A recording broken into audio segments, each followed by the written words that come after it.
ಅಥ ಅಷ್ಟಮೋऽಧ್ಯಾಯಃ. ಅರ್ಜುನ ಉವಾಚ ಕಿಂ ತದ್ಬ್ರಹ್ಮ ಕಿಮಧ್ಯಾತ್ಮಂ ಕಿಂ ಕರ್ಮ ಪುರುಷೋತ್ತಮ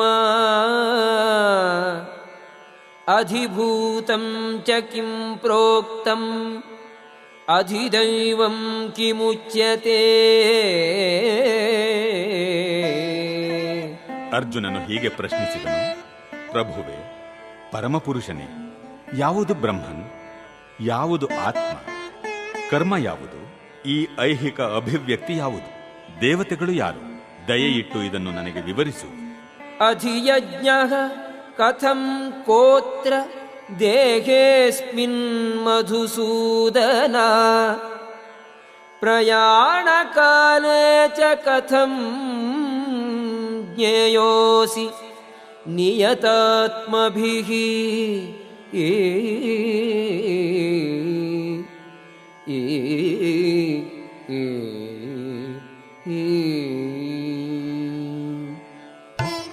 ಮಧುಸೂದನನೇ, ಯಜ್ಞದ ಪ್ರಭುವು ಯಾರು? ಅವನು ದೇಹದಲ್ಲಿ ವಾಸಿಸುವುದು ಹೇಗೆ? ಭಕ್ತಿ ಸೇವೆಯಲ್ಲಿ ತೊಡಗಿರುವವರು ಮರಣಕಾಲದಲ್ಲಿ ನಿನ್ನನ್ನು ತಿಳಿಯುವುದು ಹೇಗೆ? ಶ್ರೀ ಭಗವಾನುವಾಚ ಅಕ್ಷರಂ ಬ್ರಹ್ಮ ಪರಮಂ ಸ್ವಭಾವೋಧ್ಯಾತ್ಮಂ ಉಚ್ಯತೆ ಭೂತಭಾವೋದ್ಭವಕರೋ ವಿಸರ್ಗಃ ಕರ್ಮ ಸಂಜ್ಞಿತಃ. ದೇವೋತ್ತಮ ಪರಮಪುರುಷನು ಹೀಗೆ ಹೇಳಿದನು, ಅವಿನಾಶಿಯಾದ ದಿವ್ಯ ಜೀವಿಗೆ ಬ್ರಹ್ಮನ್ ಎಂದು ಹೆಸರು. ಅವನ ನಿತ್ಯ ಸ್ವಭಾವವನ್ನು ಅಧ್ಯಾತ್ಮ ಅಥವಾ ಆತ್ಮ ಎಂದು ಕರೆಯುತ್ತಾರೆ. ಜೀವಿಗಳ ಭೌತಿಕ ಶರೀರಗಳ ಬೆಳವಣಿಗೆಗೆ ಸಂಬಂಧಿಸಿದ ಕ್ರಿಯೆಗೆ ಕರ್ಮ ಎಂದು ಹೆಸರು. ಅಧಿಭೂತಂ ಕ್ಷರೋ ಭಾವಃ ಪುರುಷಶ್ಚಾಧಿದೈವತಂ ಅಧಿಯಜ್ಞೋಹಂ ಏವಾತ್ರ ದೇಹೇ ದೇಹಭೃತಾಂಬರ. ಶರೀರಧಾರಿಗಳಲ್ಲಿ ಅತ್ಯಂತ ಶ್ರೇಷ್ಠನಾದ ಅರ್ಜುನನೇ, ಸದಾ ಬದಲಾಗುತ್ತಿರುವ ಭೌತಿಕ ಪ್ರಕೃತಿಗೆ ಅಧಿಭೂತ ಎಂದು ಹೆಸರು. ಸೂರ್ಯ ಚಂದ್ರರಂತಹ ದೇವತೆಗಳನ್ನು ಒಳಗೊಳ್ಳುವ ಭಗವಂತನ ವಿರಾಟ್ ರೂಪಕ್ಕೆ ಅಧಿದೈವ ಎಂದು ಹೆಸರು. ಎಲ್ಲ ಶರೀರಧಾರಿಗಳ ಹೃದಯಗಳಲ್ಲಿ ಪರಮಾತ್ಮನಿಂದ ಪ್ರತಿನಿಧಿತನಾದ ನನಗೆ, ಪರಮಪ್ರಭುವಿಗೆ ಅಧಿಯಜ್ಞ, ಯಜ್ಞದ ಪ್ರಭು ಎಂದು ಹೆಸರು. ಅಂತಕಾಲೇ ಚ ಮಾಮೇವ ಸ್ಮರನ್ ಮುಕ್ತ್ವಾ ಕಲೇವರಂ ಯಃ ಪ್ರಯಾತಿ ಸ ಮದ್ಭಾವಂ ಯಾತಿ ನಾಸ್ತ್ಯತ್ರ ಸಂಶಯಃ. ಅಂತ್ಯಕಾಲದಲ್ಲಿ ನನ್ನನ್ನು ಸ್ಮರಿಸುತ್ತಾ ಯಾವನು ದೇಹವನ್ನು ಬಿಡುವನೋ ಅವನು ಕೂಡಲೇ ನನ್ನ ಸ್ವಭಾವವನ್ನು ಹೊಂದುತ್ತಾನೆ, ಇದರಲ್ಲಿ ಸಂಶಯವೇ ಇಲ್ಲ. ಯಂ ಯಂ ವಾಪಿ ಸ್ಮರನ್ ಭಾವಂ ತ್ಯಜತ್ಯಂತೆ ಕಲೇವರಂ ತಂ ತಮೇವೈತಿ ಕೌಂತೆಯ ಸದಾ ತದ್ಭಾವ ಭಾವಿತಗ. ಕೌಂತೆಯ, ವ್ಯಕ್ತಿಯು ತನ್ನ ದೇಹವನ್ನು ಬಿಡುವಾಗ ಯಾವ ಭಾವವನ್ನು ಸ್ಮರಿಸುವನೋ ಅದೇ ಭಾವವನ್ನು ನಿಶ್ಚಯವಾಗಿಯೂ ಪಡೆಯುವನು. ತಸ್ಮಾತ್ ಸರ್ವೇಷು ಕಾಲೇಷು ಮಾಮನುಸ್ಮರ ಯುಧ್ಯಜ ಮಯ್ಯರ್ಪಿತ ಮನೋ ಬುದ್ಧಿಃ ಮಾಮೇ ವೈಷ್ಯಸಿ ಅಸಂಶಯಂ. ಆದುದರಿಂದ ಅರ್ಜುನನೇ, ನೀನು ಯಾವಾಗಲೂ ನನ್ನನ್ನು ಕೃಷ್ಣನ ರೂಪದಲ್ಲಿ ಸ್ಮರಿಸುತ್ತಿರಬೇಕು. ಅದೇ ಕಾಲದಲ್ಲಿ ಯುದ್ಧ ಮಾಡುವ ನಿನ್ನ ವಿಧಿತ ಕರ್ತವ್ಯವನ್ನು ಮಾಡಬೇಕು. ನಿನ್ನ ಚಟುವಟಿಕೆಗಳನ್ನು ನನಗೆ ಅರ್ಪಿಸಿ ನಿನ್ನ ಮನಸ್ಸು ಮತ್ತು ಬುದ್ಧಿಶಕ್ತಿಗಳನ್ನು ನನ್ನಲ್ಲಿ ನೆಲೆಸಿದ್ದರೆ ನಿಸ್ಸಂಶಯವಾಗಿಯೂ ನೀನು ನನ್ನನ್ನೇ ಹೊಂದುವೆ. ಅಭ್ಯಾಸ ಯೋಗಯುಕ್ತೇನ ಚೇತಸಾ ನಾನ್ಯಗಾಮಿನಾ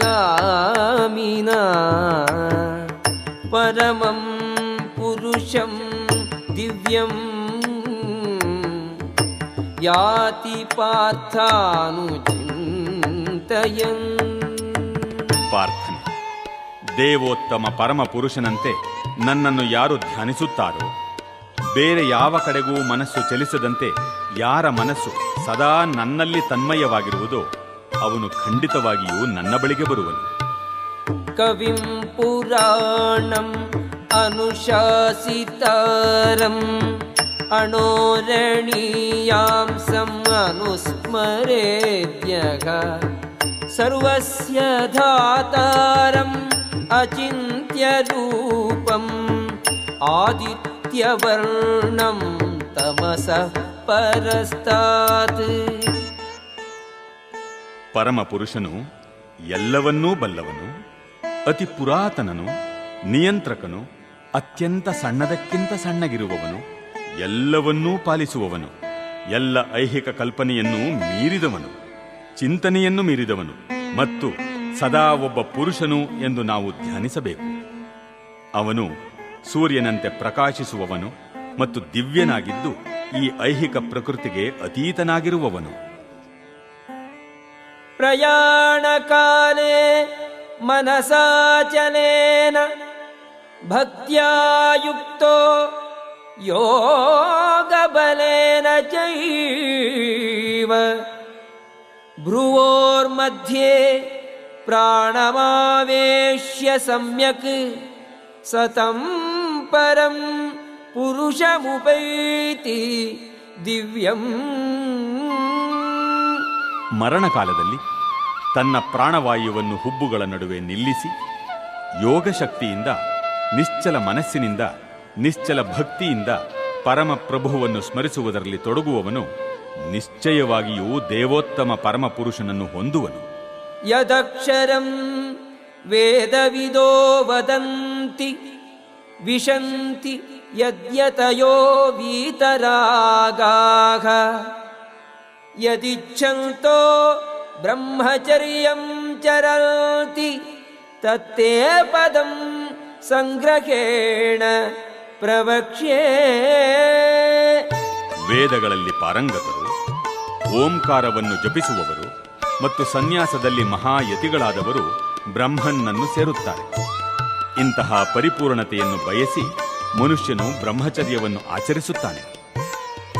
ಮೋಕ್ಷವನ್ನು ಪಡೆಯಬಹುದಾದ ಈ ಪ್ರಕ್ರಿಯೆಯನ್ನು ನಾನು ನಿನಗೆ ಈಗ ಸಂಗ್ರಹವಾಗಿ ವಿವರಿಸುವೆನು. ಸರ್ವದ್ವಾರಾಣಿ ಸಂಯಮ್ಯ ಮನೋ ಹೃದಿ ನಿರುಧ್ಯ ಚ ಮೂರ್ಧ್ಯಾಧಾಯಾತ್ಮನಃ ಪ್ರಾಣಂ ಆಸ್ಥಿತೋ ಯೋಗಧಾರಣಾಂ. ಎಲ್ಲ ಇಂದ್ರಿಯಗಳ ಚಟುವಟಿಕೆಗಳ ವಿಷಯದಲ್ಲಿ ನಿರ್ಲಿಪ್ತನಾಗಿರುವುದೇ ಯೋಗ ಸ್ಥಿತಿ. ಎಲ್ಲ ಇಂದ್ರಿಯ ದ್ವಾರಗಳನ್ನು ಮುಚ್ಚಿ ಮನಸ್ಸನ್ನು ಹೃದಯದಲ್ಲಿ ನಿಲ್ಲಿಸಿ ಪ್ರಾಣವಾಯುವನ್ನು ಶಿರಸ್ಸಿನಲ್ಲಿ ನಿಲ್ಲಿಸಿ ಮನುಷ್ಯನು ಯೋಗಧಾರಣೆ ಮಾಡುತ್ತಾನೆ. ಓಮಿತ್ಯೇಕಾಕ್ಷರಂ ಬ್ರಹ್ಮ ವ್ಯಾಕರನ್ ಮಾಂ ಅನುಸ್ಮರನ್ ಯಃ ಪ್ರಯಾತಿ ತ್ಯಜನ್ ದೇಹಂ ಸ ಯಾತಿ ಪರಮಾಂ ಗತಿಂ. ಈ ಯೋಗಧಾರಣೆಯ ಸ್ಥಿತಿಯನ್ನು ಸಾಧಿಸಿ ವರ್ಣಗಳ ಪರಮ ಸಂಯೋಜನೆಯಾದ ಓಂ ಎಂಬ ಅಕ್ಷರವನ್ನು ಉಚ್ಚರಿಸುತ್ತಾ ದೇವೋತ್ತಮ ಪರಮಪುರುಷನನ್ನು ಕುರಿತು ಧ್ಯಾನಿಸುತ್ತಾ ದೇಹವನ್ನು ಬಿಟ್ಟವನು ನಿಶ್ಚಯವಾಗಿಯೂ ಆಧ್ಯಾತ್ಮಿಕ ಲೋಕಗಳನ್ನು ಹೊಂದುವನು. ಅನನ್ಯಚೇತಾಃ ಸತತಂ ಯೋ ಮಾಂ ಸ್ಮರತಿ ನಿತ್ಯಶಃ ತಸ್ಯಾಹಂ ಸುಲಭಃ ಪಾರ್ಥ ನಿತ್ಯಯುಕ್ತಸ್ಯ ಯೋಗಿನಃ.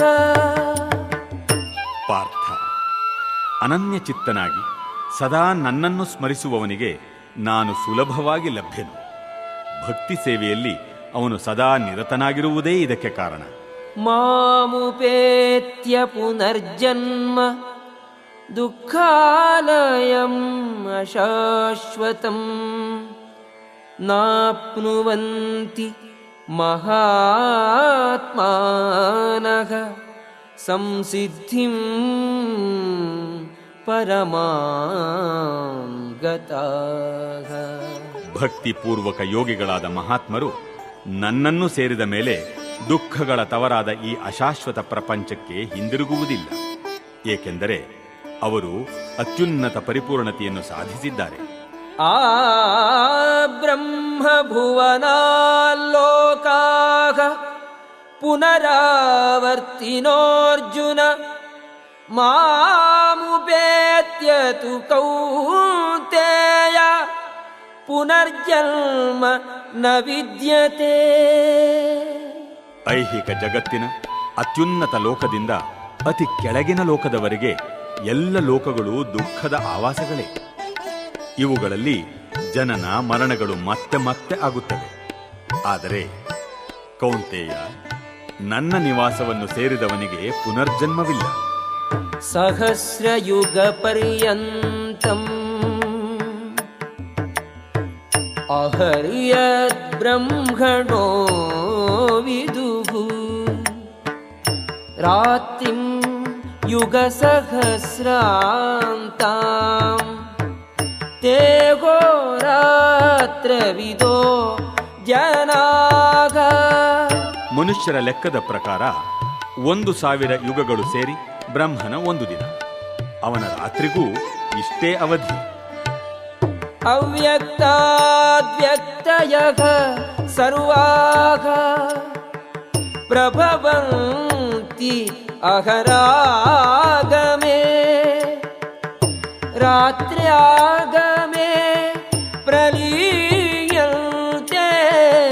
ತತ್ರೈವ ವ್ಯಕ್ತ ಸಂಜ್ಞಕೆ.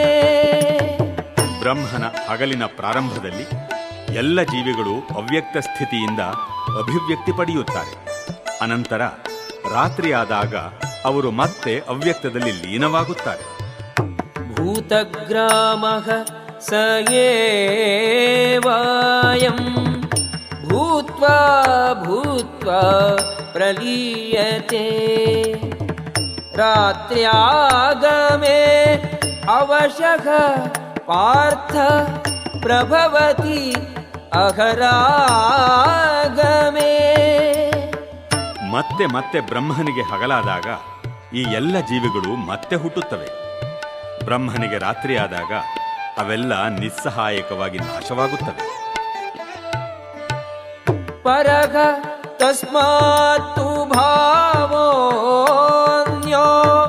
ಅವ್ಯಕ್ತೋ ವ್ಯಕ್ತ ಸನಾತನಃ ಯಸ್ಸ ಸರ್ವೇಷು ಭೂತೇಷು ನಶ್ಯತ್ಸು ನ ವಿನಶ್ಯತಿ. ಆದರೆ ಇನ್ನೊಂದು ಅವ್ಯಕ್ತವಾದ ಪ್ರಕೃತಿ ಇದೆ. ಅದು ನಿತ್ಯವಾದದ್ದು ಮತ್ತು ಈ ವ್ಯಕ್ತ ಮತ್ತು ಅವ್ಯಕ್ತ ಜಡವಸ್ತುವನ್ನು ಮೀರಿದ್ದು. ಅದು ಪರಮೋನ್ನತವಾದದ್ದು ಮತ್ತು ಎಂದೂ ನಾಶವಾಗುವುದಿಲ್ಲ. ಈ ಜಗತ್ತಿನಲ್ಲಿರುವ ಎಲ್ಲವೂ ನಾಶವಾದಾಗ ಆ ಭಾಗವು ಇದ್ದಂತೆಯೇ ಇರುತ್ತದೆ. ಅವ್ಯಕ್ತೋಕ್ಷರ ಇತ್ಯುಕ್ತಃ ತಮಾಹುಃ ಪರಮಾಂ ಗತಿಂ ಯಂ ಪ್ರಾಪ್ಯ ನ ನಿವರ್ತಂತೆ ತಥಾಮ ಪರಮಂ ಮಮ. ಯಾವುದನ್ನು ವೇದಾಂತಿಗಳು ಅವ್ಯಕ್ತ ಮತ್ತು ಅಕ್ಷರ ಚ್ಯುತಿರಹಿತ ಎಂದು ವರ್ಣಿಸುತ್ತಾರೋ, ಯಾವುದನ್ನು ಪರಮಗತಿ ಎಂದು ತಿಳಿಯುತ್ತಾರೋ, ಯಾವ ಸ್ಥಾನವನ್ನು ಒಮ್ಮೆ ಸೇರಿದರೆ ಮನುಷ್ಯನು ಎಂದೂ ಹಿಂದಿರುಗುವುದಿಲ್ಲವೋ ಅದು ನನ್ನ ಪರಮನಿವಾಸ. ಪುರುಷಃ ಸಪರಃ ಪಾರ್ಥ ಭಕ್ತ್ಯಾ ಲಭ್ಯಃ ತ್ವನನ್ಯಯಾ ಯಸ್ಯಾಂತಸ್ಥಾನಿ ಭೂತಾನಿ ಯೇನ ಸರ್ವಂ ಇದಂ ತತಂ. ಪಾರ್ಥನೆ, ಎಲ್ಲಕ್ಕಿಂತ ಶ್ರೇಷ್ಠನಾದ ದೇವೋತ್ತಮ ಪುರುಷನನ್ನು ಪರಿಶುದ್ಧ ಭಕ್ತಿಯಿಂದ ಸೇರಬಹುದು. ತನ್ನ ನಿವಾಸದಲ್ಲಿದ್ದರೂ ಆತನು ಸರ್ವಾಂತರ್ಯಾಮಿ ಮತ್ತು ಎಲ್ಲ ವಸ್ತುಗಳೂ ಅವನ ಒಳಗೇ ಇವೆ. ಯತ್ರ ಕಾಲೇ ತ್ವನಾವೃತ್ತಿಂ ಆವೃತ್ತಿಂ ಚೈವ ಯೋಗಿನಃ ಪ್ರಯಾತ ಯಾಂತಿ ತಂ ಕಾಲಂ ವಕ್ಷ್ಯಾಮಿ ಭರತರ್ಷಭ.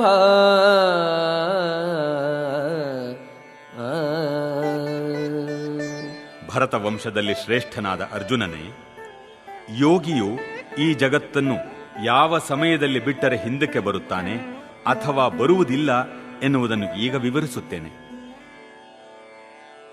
ಅಗ್ನಿಃ ಜ್ಯೋತಿಃ ಅಹಃ ಶುಕ್ಲಃ ಷಣ್ಮಾಸಾ ಉತ್ತರಾಯಣಂ ತತ್ರ ಪ್ರಯಾತ ಗಚ್ಚಂತಿ ಬ್ರಹ್ಮ ಬ್ರಹ್ಮವಿದೋ ಜನಾಃ.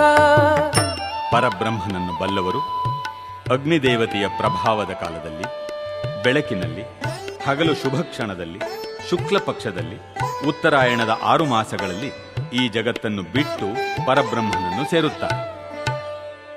ಧೂಮೋ ರಾತ್ರಿಃ ತಥಾ ಕೃಷ್ಣಃ ಷಣ್ಮಾಸಾ ದಕ್ಷಿಣಾಯನಂ ತತ್ರ ಚಾಂದ್ರಮಸಂ ಜ್ಯೋತಿಃ ಯೋಗಿ ಪ್ರಾಪ್ಯ ನಿವರ್ತತೆ. ಧೂಮಕಾಲದಲ್ಲಿ, ರಾತ್ರಿಯಲ್ಲಿ, ಕೃಷ್ಣ ಪಕ್ಷದಲ್ಲಿ, ದಕ್ಷಿಣಾಯನದ 6 ತಿಂಗಳಲ್ಲಿ ಮರಣ ಹೊಂದುವ ಯೋಗಿಯು ಚಂದ್ರಲೋಕವನ್ನು ಸೇರುತ್ತಾನೆ, ಆದರೆ ಮರಳಿ ಬರುತ್ತಾನೆ. ಶುಕ್ಲ ಕೃಷ್ಣೇ ಗತಿ ಹ್ಯೇತೆ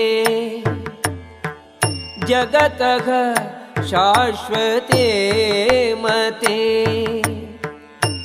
ಏಕಯಾ ಯಾತಿ ಅನಾವೃತ್ತಿಂ ಅನ್ಯಯಾ ವರ್ತತೆ ಪುನಃ. ವೈದಿಕ ಅಭಿಪ್ರಾಯದಂತೆ ಈ ಜಗತ್ತನ್ನು ಬಿಡಲು 2 ರೀತಿಗಳಿವೆ. ಒಂದು ಬೆಳಕಿನಲ್ಲಿ, ಎರಡನೆಯದು ಕತ್ತಲಿನಲ್ಲಿ. ಬೆಳಕಿನಲ್ಲಿ ನಿರ್ಗಮಿಸಿದವನು ಹಿಂದಕ್ಕೆ ಬರುವುದಿಲ್ಲ, ಆದರೆ ಕತ್ತಲೆಯಲ್ಲಿ ನಿರ್ಗಮಿಸಿದವನು ಹಿಂದಕ್ಕೆ ಬರುತ್ತಾನೆ. ನೈತೆ ಶ್ರುತಿ ಪಾರ್ಥ ಜಾನನ್ ಯೋಗಿ ಮುಖ್ಯತಿ ಕಶ್ಚನ ತಸ್ಮಾತ್ ಸರ್ವೇಷು ಕಾಲೇಷು ಯೋಗಯುಕ್ತೋ ಭವಾರ್ಜುನ. ಅರ್ಜುನ, ಭಕ್ತರಿಗೆ ಈ 2 ಮಾರ್ಗಗಳು ತಿಳಿದಿದ್ದರೂ ಅವರು ಗೊಂದಲಕ್ಕೀಡಾಗುವುದಿಲ್ಲ. ಆದುದರಿಂದ ಸದಾ ಯೋಗಯುಕ್ತನಾಗಿರು. ವೇದೇಷು ಯಜ್ಞೇಷು ತಪಸ್ಸು ಚೈವ ದಾನೇಷು ಯತ್ ಪುಣ್ಯಫಲಂ ಪ್ರದಿಷ್ಟಂ ಅತ್ಯೇತಿ ತತ್ಸರ್ವಂ ಇದಂ ವಿದಿತ್ವಾ ಯೋಗಿ ಪರಂ ಸ್ಥಾನಂ ಉಪೈತಿ ಚಾದ್ಯಂ. ಭಕ್ತಿಪೂರ್ವಕ ಸೇವೆಯ ಮಾರ್ಗವನ್ನು ಸ್ವೀಕರಿಸುವವನು ವೇದಾಧ್ಯಯನ, ಯಜ್ಞಗಳ ಆಚರಣೆ, ದಾನ ಮಾಡುವುದು ಅಥವಾ ತಾತ್ವಿಕ ಮತ್ತು ಕಾಮ್ಯ ಕರ್ಮಗಳಿಂದ ಬರುವ ಫಲಗಳನ್ನು ಕಳೆದುಕೊಳ್ಳಬೇಕಾಗಿಲ್ಲ. ಭಕ್ತಿ ಸೇವೆ ಮಾಡಿದರೆ ಸಾಕು, ಆತನು ಇವೆಲ್ಲವನ್ನೂ ಪಡೆಯುತ್ತಾನೆ ಮತ್ತು ಕಡೆಯಲ್ಲಿ ಪರಮಶಾಶ್ವತ ನಿವಾಸವನ್ನು ಸೇರುತ್ತಾನೆ. ಓಂ ತತ್ಸದಿತಿ ಶ್ರೀಮದ್ಭಗವದ್ಗೀತಾಸು ಉಪನಿಷತ್ಸು ಬ್ರಹ್ಮವಿದ್ಯಾಯಾಂ ಯೋಗಶಾಸ್ತ್ರೇ श्रीकृष्णार्जुनसंवादे अक्षरब्रह्मयोगो नाम अष्टमोऽध्यायः।